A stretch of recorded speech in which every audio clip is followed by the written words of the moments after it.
Good morning, students. So, students, how are you all? I hope you all are fine. So, students, today we are going to see 6th standard mathematics, that is lesson number 7th, symmetry. So, students, जैसे हमने पिछले video में the previous video, we can say in previous lecture, I had shown you a small short video of symmetry, in which we had learned what is symmetry. So we will see that video again to get recall your all lesson. So let's see the video, then we'll again come to a lesson. We will continue with a lesson. So let's see that video. Okay. Let's learn something different called line of symmetry. Let's start. Look at the Star of David. Now let's fold his figure in half.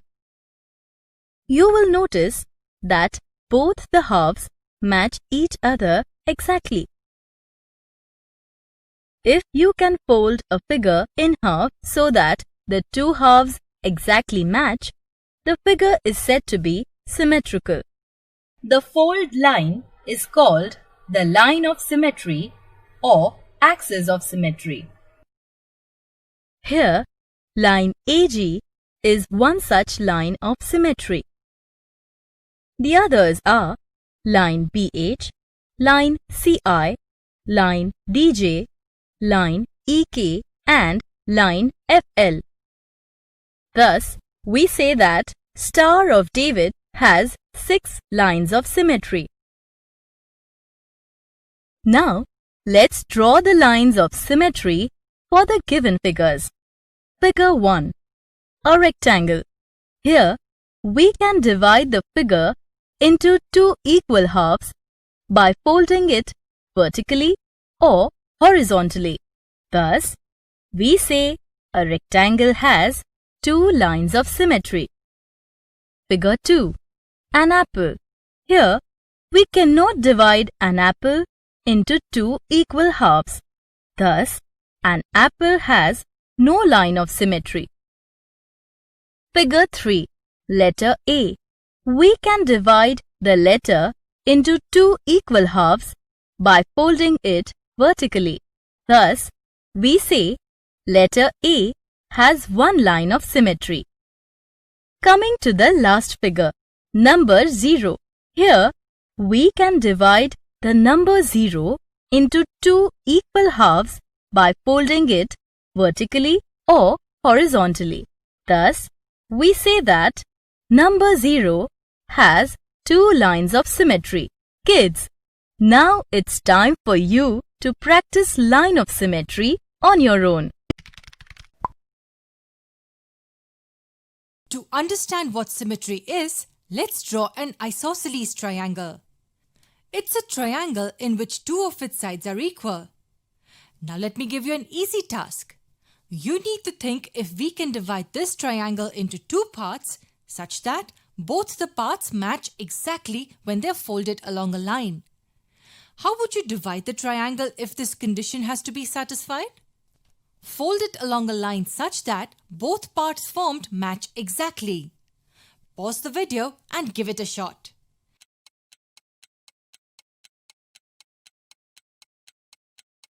It's easy and I'm sure most of you would have got it right. If we draw a line like this, the condition will be satisfied. Yes, it's a vertical line which divides the triangle into 2 parts which match exactly when folded along the line. If the part on the right is taken over to the left, we see that they overlap exactly. And that is why this shape is said to be symmetrical. The 2 parts match exactly when folded along a line. Now let me give you another figure. I draw the isosceles triangle this way and ask you the same question. How would you divide the triangle into 2 parts such that both the parts match exactly when they are folded along a line? Yes, we can draw a horizontal line like this. We get 2 parts which match exactly. When one is folded or flipped, it overlaps exactly over the other. Both these lines we see here are called the lines of symmetry or the axes of symmetry. This triangle has a vertical axis of symmetry as this line is vertical, and this one has a horizontal axis of symmetry as this line is horizontal. Now I want you to think about the next question I'm going to ask you. Can a shape have more than one axis of symmetry? If you look at just these two triangles, you would probably say no, because there is no other line which can divide these triangles into two parts that match exactly. But the correct answer is that a shape can have more than one axis of symmetry. Look at this rectangle. These two parallel sides are equal, these two parallel sides are equal, and all four angles measure 90 degrees. It will have a horizontal axis of symmetry like this. When one part is flipped over, it will overlap exactly with the other. And it will also have a vertical symmetry like this. Flip this part and we see the perfect overlap. So a rectangle has a horizontal as well as a vertical line of symmetry. But wait, some of us may be wondering if the diagonals are also the axis of symmetry. Let's say we have a diagonal like this. You can see that folding it along the diagonal does not give us matching parts. You can try this with a page from your notebook. Try and fold it along the diagonal and you will see that the parts do not overlap exactly. Okay, here's another question for you. Can a figure have more than two axes of symmetry? If yes, then which figure? Again, the answer is yes. Take the example of a square. All its sides are equal and all four angles are right angles. It has a horizontal as well as a vertical axis of symmetry just like the rectangle. But for a square, the two diagonals will also be the axis of symmetry. If we fold it along this diagonal, the parts match. And even if we fold it along this diagonal, these two parts overlap exactly. So a square has four axes of symmetry: horizontal, vertical, and the two diagonals. More than four? What if we have a figure like a regular hexagon? A regular hexagon is a closed figure with 6 equal sides and 6 equal angles. How many axes of symmetry does a regular hexagon have? Pause the video and try to arrive at the correct answer.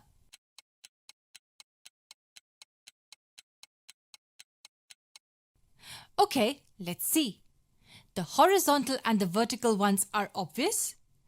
These two diagonals would also be the axis of symmetry. Do you think there are any more? Yes, the line joining the midpoints of these two sides and the line joining the midpoints of these two sides will also be the axis of symmetry. Folding the figure along any of the lines will give us matching parts, 6 in all. And a circle, on the other hand, has infinite axes of symmetry. No matter how we draw the line passing through the center, the two parts formed will always fold perfectly along that line. Did you know that nature loves symmetry? The best example of symmetry in nature would be that of a human face. It has a vertical axis of symmetry. What we saw in this video is reflectional symmetry. If one part is kept against a mirror, its reflection will give us the other part. Let's say we keep half the hexagon on this side of the mirror, its reflection will give us the other half. Hence it's called reflectional symmetry. Is there some other type of symmetry too? Yes, we will cover that in the next session.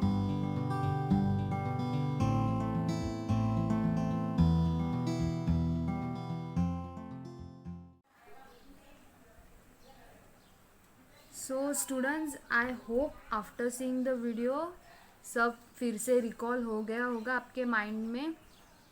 फिर हमने पिछले video में क्या देखा था, Phelps देखे थे symmetry के कॉम्बो बुक में से. फिर उसके बाद ट्रू और फॉल्स देखे थे. उसके बाद हमने देखा था match the following and then we had seen again the fill ups by choosing the correct option. Now we will see the next one.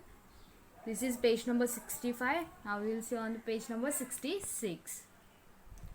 So students, यहाँ पे क्या दिया है, B वाला complete the given table. यहाँ पे एक टेबल दिया है, यहाँ पे फिगर्स दिए हैं सर्कल, स्क्वायर, पैरेललोग्राम और उसके बाद दिया है numbers of axes of symmetry. तो हमें यहाँ पे कितने numbers of axes of symmetry रहता है वो लिखना है। तो फर्स्ट क्या है, सर्कल। सर्कल का क्या रहता है, infinite symmetry, axes of symmetry रहते हैं। तो क्या लिखेंगे हम, इन्फिनाइट।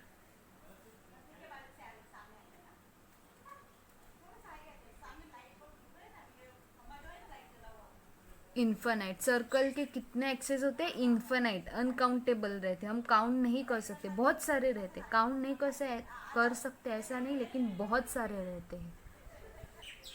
सेकंड है स्क्वायर। तो स्क्वायर के कितने एक्सेस रहते हैं, फर्स्ट एक्सेस ऑफ सिमेट्री कितने रहते हैं, first vertically, second horizontally, third this one cross and this cross. So how many, 1 2 3 4। तो स्क्वायर के कितने रहते हैं, 4।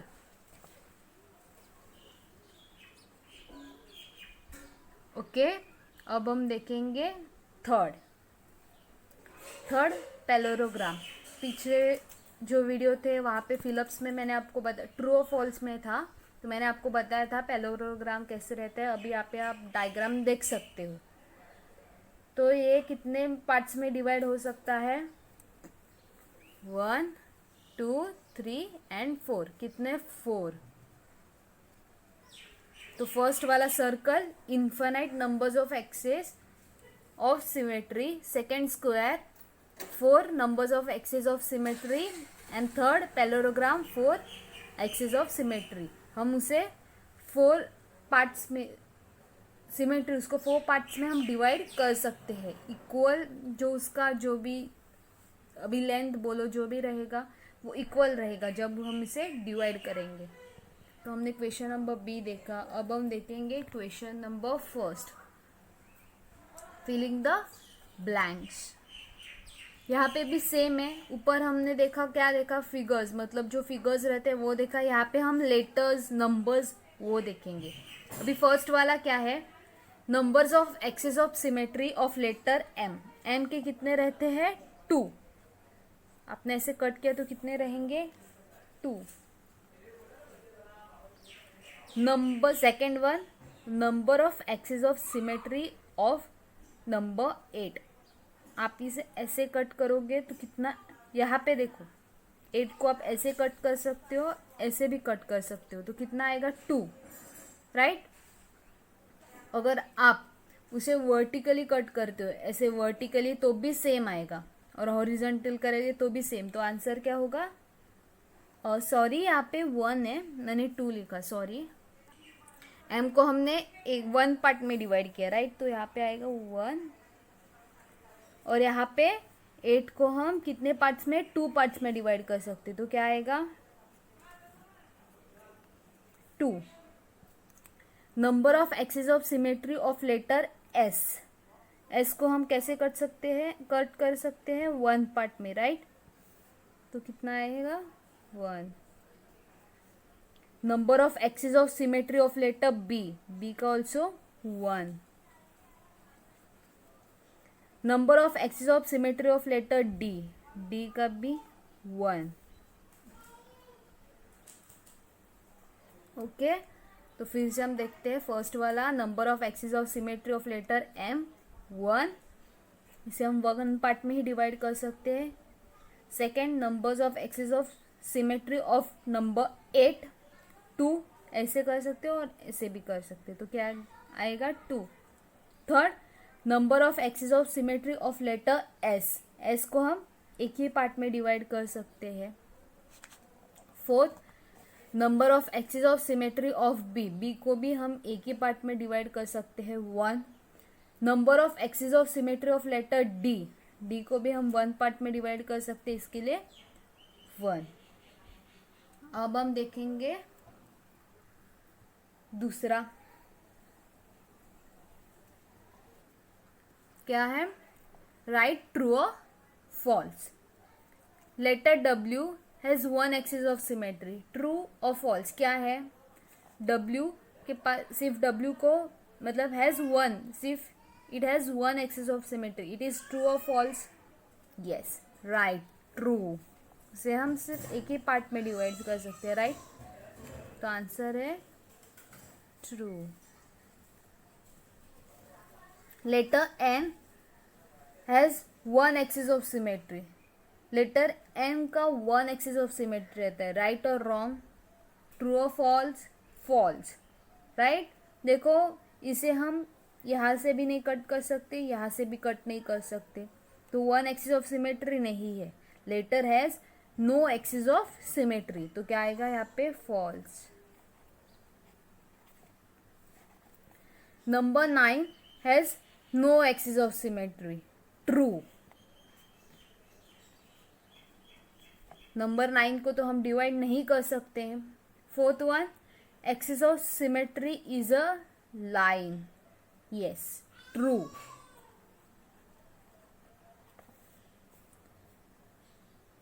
Number 1 has one axis of symmetry, इसे हम ऐसे डिवाइड कर सकते हैं। 1 तो जनरली ऐसे ही रहता है, तो इसे हम ऐसे डिवाइड कर सकते हैं, तो true.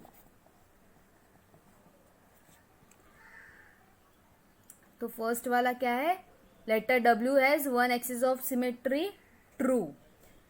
Letter N has one axis of symmetry, false. Letter N को हम एक्सिस ऑफ मतलब लाइन में लाइन सिमेट्री नहीं हो सकता। Number 9 has no axis of symmetry, true. यहाँ भी सिमेट्री नहीं है, axis of symmetry is a line, true.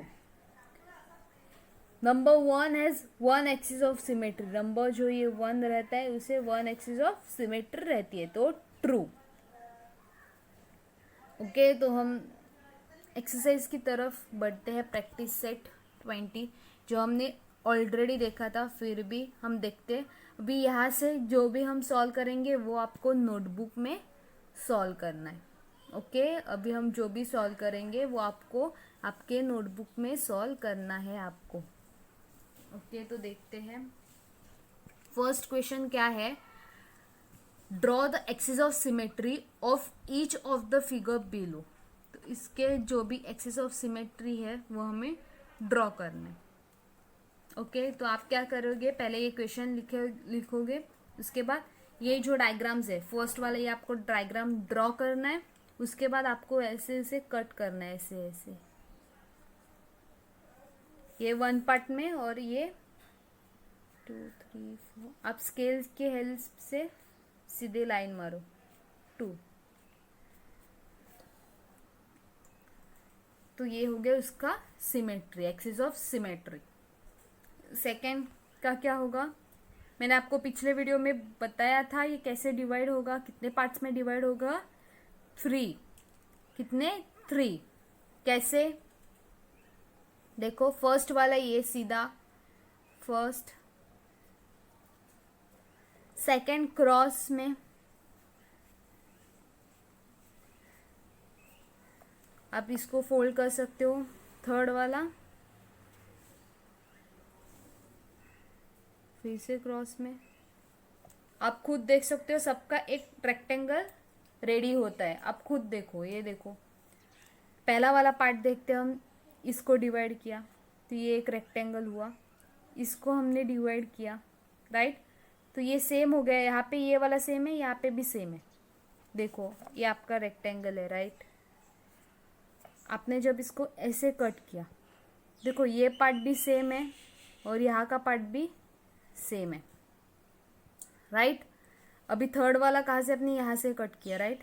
तो ये जो आपका रेक्टेंगल है आपने यहाँ से कट किया, तो देखो दोनों पार्ट सेम है, यहाँ का भी ये सेम है, यहाँ का भी सेम है, तो दोनों पार्ट्स सेम है। तो ये कितने पार्ट्स में डिवाइड हो सकता है, 3 axis of symmetry. Third one सिर्फ एक पार्ट में, 1 पार्ट में डिवाइड हो सकता है। आपको स्केल से सीधी लाइन करनी, आपको पहले ये डायग्राम ड्रॉ करना है और उसके ऊपर ऐसे स्केल से लाइन मारनी है आपको। फिर फोर्थ वाला, फर्स्ट ऐसे होगा डिवाइड इसको, सेकेंड ऐसा होगा, थर्ड वाला कैसे होगा, देखो ऐसे आप ऐसे कट करोगे कि दोनों के पार्ट सेम रहेंगे, देखो आप खुद देख सकते हो। तो थर्ड कैसे आएगा, ऐसे, और फोर्थ यहाँ से, देखो आप दोनों पार्ट सेम रहेगी, ये वाला पार्ट और ये वाला पार्ट सेम है। तो यहाँ पे आप देख सकते हो, मैंने आपको एग्जाम्पल दिखाने के लिए मैंने स्केल से किया है। ये आपको नोटबुक में ऐसे डायग्राम ड्रॉ करना है, उसके बाद आपको ऐसे कट करना है। ओके, तो हम देखते हैं क्वेश्चन नंबर 2। क्वेश्चन नंबर क्या दिया है उन्होंने, write the capital letter of English alphabet and draw the axis of symmetry for each, write the numbers of axis of symmetry each one has. अभी यहाँ पे उन्होंने क्या बताया है कि जो कैपिटल लेटर्स रहते हैं इंग्लिश के अल्फ़ाबेट्स ABCD, उसे कहते हैं अल्फ़ाबेट्स, तो उसे हमें ड्रॉ करना है और उसे एक्सिस ऑफ सिमेट्री में दिखाना है। Right numbers of axis of symmetry each one has, और उसके नीचे आपको कितने, मतलब लेटर्स को कितने एक्सिस ऑफ सिमेट्री है वो हमें नीचे लिखना है। ओके, तो यहाँ पे आपको इनफ स्पेस है। आपको इसके लिए कोई भी एक काम कीजिए, आप ये वाला जो एक्सरसाइज है पूरा, मतलब ये वाला जो फर्स्ट क्वेश्चन नंबर फर्स्ट है, ये आपने इसमें ही सॉल्व करो, ड्रॉ करने की ज़रूरत नहीं है। सिर्फ मैंने जैसे कट किया है वैसे आपको कॉम्बो बुक में कट करना है। और क्वेश्चन नंबर 2 है वो भी आपको कॉम्बो बुक में ही लिखना है, मतलब जो ड्रॉ है वो अल्फ़ाबेट्स है वो आपको कॉम्बो बुक में ही ड्रॉ करो। अगर हाँ पॉसिबल नहीं है आपको यहाँ पे ड्रॉ करना तो आप नोटबुक में कर सकते हो। एक तो आप सब कॉम्बो बुक में करो, नहीं तो आप नोटबुक में सब करो। ऐसे मत करो कि ये आपने नोटबुक में कॉम्बो बुक में किया, ये वाला नोटबुक में किया। एक तो सब नोटबुक में करो, नहीं तो एक तो पूरा कॉम्बो बुक में करो, तो पढ़ाई करते वक्त इजी जाएगा। ओके, तो देखते हैं हम अल्फ़ाबेट्स। तो मैंने नोटबुक में कुछ अल्फ़ाबेट्स लिखे हुए हैं, तो आपको ऐसे ही कॉम्बो बुक में अल्फ़ाबेट्स लिखने हैं। आप एक अल्फ़ाबेट लिखे, नीचे थोड़ा सा जगह छोड़े आप। ओके, वैसे आप पूरे A to Z अल्फ़ाबेट्स पहले लिखो और नीचे थोड़ी थोड़ी जगह छोड़ो। यहाँ पे मैंने जगह नहीं छोड़ी है, यहाँ पे मैं लिख सकती हूँ, लेकिन आप थोड़ा लाइन छोड़ो। ओके, तो अल्फ़ाबेट्स कौन से A to Z आपको लिखने हैं। उसके बाद A, और नीचे के आपने A ड्रॉ करने के बाद नीचे आप ऐसे उसके A के, मतलब A आपने ये ड्रॉ किया तो ऐसे थोड़ा जगह छोड़ के यहाँ पे लाइन मारो, और ये इस लाइन पे आप कितने एक्सिस ऑफ सिमेट्री हुए वो आपको लिखना है। ओके, वो आपको, अगर आप कॉम्बो बुक में करते हो तो वैसे करो, अगर आप नोटबुक में कर रहे हो तो नीचे 2 लाइन छोड़ो, 1 लाइन मत छोड़ो। मैंने यहाँ पे 1 लाइन छोड़ी आपको, मतलब फॉर एग्जाम्पल आपने ऐसा A निकाला। ओके, ये थोड़ा मतलब मेरा टेढ़ा हो गया, सॉरी। ये वाला आपने A निकाला, 2 लाइन छोड़ के, जो आपका अभी यहाँ पे देखो मेरा G आ गया, तो मैं 2 लाइन छोड़ के यहाँ पे G निकालूंगी। तो यहाँ पे आप लिख सकते हो, अभी A का कितना होता है, देखो एक्सिस ऑफ सिमेट्री 1, राइट। तो यहाँ पे आप 1 लिख सकते हो नीचे। ओके, ऐसे आपको करना है। तो आपको कितना, अगर आप नोटबुक में कर रहे हो तो 2 लाइन छोड़ो, कॉम्बो बुक में कर रहे हो तो लेटर लिखने के बाद उसके नीचे थोड़ी जगह छोड़ के ऐसे लाइन दो और उसके बाद लिखो। अगर आप नोटबुक में लिखते हो तो अच्छा रहेगा, वो दिखने भी अच्छा होगा, आपको कंफर्टेबल भी होगा। तो कॉम्बो बुक में कैसे A बड़ा B छोटा ऐसे हो जाएगा, क्योंकि वहाँ पे लाइंस नहीं है, तो आपको ऐसे लाइंस ड्रॉ करके उसमें नंबर्स, मतलब जो लेटर्स है अल्फ़ाबेट्स है वो आपको लिखने पड़ेंगे। ओके, तो हम देखते हैं। तो क्या है, पहले A है, तो A कितने पार्ट्स में डिवाइड हो सकता है, 1, राइट। B कितने पार्ट्स में डिवाइड हो सकता है, 1। C भी 1। D also 1। E also 1। F नहीं हो सकता, F को एक्सिस नहीं, एक्सिस ऑफ सिमेट्री नहीं है, तो क्या आएगा, 0। G भी 0। H को हम 2 पार्ट्स में कर सकते हैं, 1 और 2, तो क्या आएगा, 2। I को 1 और 2, तो 2। J को हम नहीं कर सकते तो 0। K 1। आपको कैसे करना है, मैं आप फास्ट कर रही हूँ, आपको ऐसे नहीं करना है, आपको लेटर्स ड्रॉ कर। ये मैंने K का कैसे किया, आपको ऐसे अल्फ़ाबेट ड्रॉ करने के बाद आपको ऐसे पेंसिल से लाइन मारनी है और नीचे ऐसे लिखना है 1। आप ऐसे मत, ये जो मैंने कैसे किया है देखो सी का, वैसे आपको करना है। ये एच का किया है वैसे मत करो, आप ऐसे लाइन मारो 1 and 2। यहाँ पे एच का भी सॉरी आई का आपको ऐसे थोड़ा थोड़ा लाइन छोड़ के, जगह छोड़ के लाइन मारनी। ओके, एल का भी नहीं हो सकता तो 0, एम 1, एन 0, ओ इन्फिनाइट, तो आपको इन्फिनाइट लिखना है। राइट, बहुत आप चाहिए तो ऐसे ड्रॉ भी करो। वो आपको सर्कल में ड्रॉ करना है। मेरा ये तो ओवल हो गया, ओवल होता है वो, बहुत पार्ट्स में हो सकता है, वैसे भी कर सकते हो, बहुत पार्ट्स में डिवाइड। तो ओ आपका बराबर सर्कल आना चाहिए। P 0, Q 0, R 0, S 0, T 0, U 1, आप ऐसे कर सकते हो, V 1, W 1, X 2, 1 ऐसा और 2 हॉरिजॉन्टल, तो 2, Y 0, Z 0। तो आपको ऐसे ड्रॉ करना है, उसके नीचे थोड़ा जगह छोड़ के आपको लिखना है कितना एक्सिस ऑफ सिमेट्री है वो आपको लिखना है। ओके, तो हम नेक्स्ट देखते हैं। क्वेश्चन नंबर 3 भी पूरा सिमिलर है, सेम टू सेम। यहाँ पे इतना ही फर्क है कि 1 to 9 नंबर्स लिखने हैं। वहाँ पे हमने क्वेश्चन नंबर 2 में अल्फ़ाबेट्स लिखे थे A to Z। यहाँ पे आपको 1 to 9 लिखना है और एक्सिस ऑफ सिमेट्री जो है वो आपको बतानी है। तो ये आप खुद कर सकते हो, तो ये आपके होमवर्क के लिए है। यहाँ पे क्वेश्चन नंबर 4 भी सेम है। यहाँ पे क्या दिया है, ऑपरेशन साइंस। ऑपरेशन साइंस कौन से रहते हैं, plus, minus, addition, subtraction, division और मल्टीप्लिकेशन। तो आपको यहाँ पे प्लस का साइन ड्रॉ करना है, माइनस का साइन ड्रॉ करना है, डिवीजन का साइन ड्रॉ करना है और एक्स का साइन ड्रॉ करना है। तो आप कैसे ड्रॉ करोगे वो भी मैं आपको दिखाती हूँ। प्लस का कैसे आप ड्रॉ करोगे, देखो आपको ऐसे ड्रॉ करना है, addition, subtraction, division and multiplication को। और इसको आप कैसे करोगे डिवाइड, देखो ये 1 पार्ट, ये 2 पार्ट, राइट।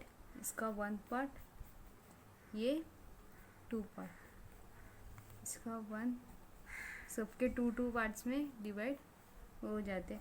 एडिशन का और एक हो जाता है, आप ऐसे भी कर सकते हो, देखो, और ये वाला भी। तो इसके कितने होते हैं, 4 एक्सेस, इसके 2 एक्सेस, और यहाँ भी 4 एक्सेस होगा आपका।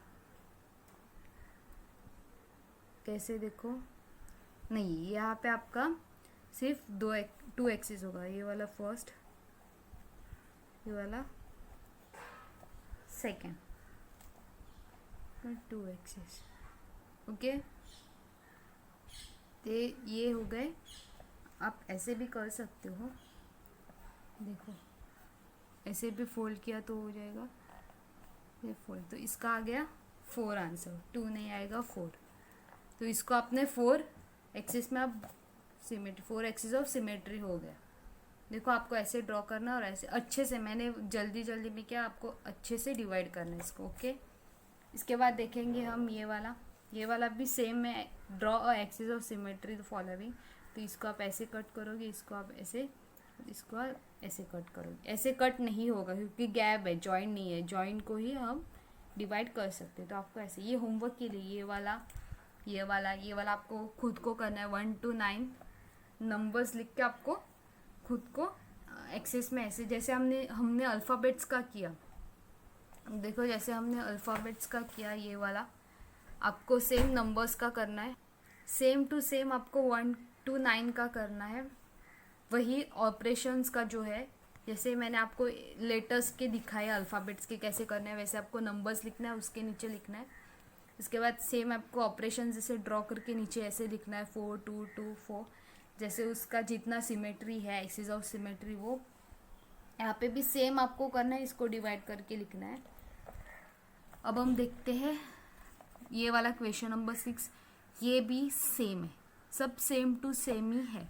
आपको ये वाला भी एक्सिस ऑफ जो होता है 1 और 2 3 एंड 4, ये आपको ऐसे 4 लाइंस ड्रॉ करनी है। ये वाला देखो 1 और 2 होता है, 4 नहीं होता है यहाँ पे, सिर्फ 1 और 2, क्योंकि जब आप इसको फोल्ड करोगे तो ये वाला पार्ट यहाँ पे आएगा, यहाँ पे नहीं आएगा, जॉइंट होगा। तो यहाँ पे सिर्फ 2 होते हैं। ओके, कितने आएंगे 2, यहाँ पे 4, 1 2 3 एंड 4। ओके, ये वाला ओनली 1, ये वाला भी 4 है, 1 2 1 2 3 एंड 4। और ये ट्रायंगल, इक्विलेटरल ट्रायंगल का कितना होता है 3, राइट। ये 1 2 3, ओके, कितना होगा 3। तो ये भी आपका होमवर्क है, आपको खुद को करना है। क्वेश्चन नंबर 7 देखते हैं अभी। ये भी बहुत सिंपल है, ये भी आपको खुद को करना है। क्या करना है आपको, जैसे ऊपर ड्रॉ किया है वैसे, जैसे ऊपर ड्रॉ किया है हमने वैसे सेम टू सेम आपको नीचे ड्रॉ करना है। देखो जैसे इन्होंने किया है सेम टू सेम मैं आपको एक एग्जांपल ड्रॉ करके दिखाती हूँ। ये देखो फर्स्ट वाला मैंने ड्रॉ किया है सेम टू सेम, जितने बॉक्स उन्होंने छोड़े। देखो फॉर एग्जांपल ये हाफ 1 2 3, ये वाला देखो हाफ 1 2 3, 3 हाफ है उनका। देखो ये हाफ है 1 2 हाफ, ये हाफ है 1 2 हाफ। तो आपको ऐसे सेम ड्रॉ करना है। यहाँ पे भी आप सेम ड्रॉ करोगे। देखो यहाँ पे लाइन है, वो लाइन मारो। इन्होंने देखो हाफ एंड 1 बॉक्स छोड़ा है, तो आपको 1, ये देखो 1 एंड हाफ आपको भी सेम करना है 1, और यहाँ पे हाफ बॉक्स छोड़ के ऐसे क्रॉस करना है। देखो को हाफ बॉक्स छोड़ के मतलब आपको ऐसे ड्रॉ करना है, फिर आपको इधर ऐसे ज्वाइन करना है। इधर देखो 1 2 और हाफ, फिर 1 2 और यहाँ पे हाफ है, तो आपको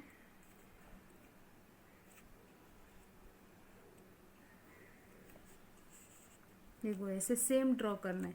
यहाँ पे देखो कितने बॉक्स छोड़े उन्होंने लाइन में, 1 2 3 4 एंड थोड़ा सा, तो 1 2 3 कितना है 1 2 3 4 2 3 4 एंड यहाँ पे थोड़ा सा, और ये देखो 1 2 3 एंड हाफ, 1 2 एंड हाफ है, 1 2 एंड यहाँ से हाफ आपको ज्वाइन करना है। तो ये हो गया। तो सेम आपको यहाँ पे भी आपको ये वाला जो है वो सेम आपको यहाँ पे ड्रॉ करना है। तो ये है आपका होमवर्क। तो आज हमने ये देखा, ये आपको डिवाइड करना है पार्ट्स में, मैंने आपको बताया। फिर भी मैं आपको दिखाती हूँ कितने पार्ट्स, ये 4 पार्ट्स में होता है, ये भी 4 पार्ट्स में होता है, ये 1 ये 4 एंड ये 3। तो आप खुद डिवाइड कर सकते हो, मैंने नंबर्स लिख के दिया है। फिर ये आपको ऐसे नॉर्मल लाइन माननी, ये आपको ऐसे करना है। मैंने आपको पूरा करके दिखा, आपको अच्छे से करना है। ये 1 to 9 लेटर्स जो नंबर्स है वो लिख के आपको उसको डिवाइड करना है, जैसे हमने अल्फ़ाबेट्स में किया, सेम टू सेम। सिर्फ अल्फ़ाबेट्स की जगह 1 to 9 नंबर्स होगी। ओके, फिर हमने देखा ये अल्फ़ाबेट्स का, और हमने कुछ ये देखे मैच द फॉलोइंग फिलअप्स। उसके बाद ये वाला एक्सरसाइज देखा हमने, आपको सेम ऐसे ही करना है। और फिर हमने देखा ट्रू ऑफ फॉल्स। तो ये जो है आप नोटबुक में करेंगे तो अच्छा रहेगा, सिर्फ आपको ये ड्रॉ करना पड़ेगा। उसके बाद सेम टू सेम ऐसे आपको डिवाइड करना है, मैंने आपको करके दिखाया है पूरा। तो सेम टू सेम आपको ऐसे करना है। इसके बाद सब जो भी क्वेश्चंस है पूरे सेम टू सेम है। Okay then students, bye, take care.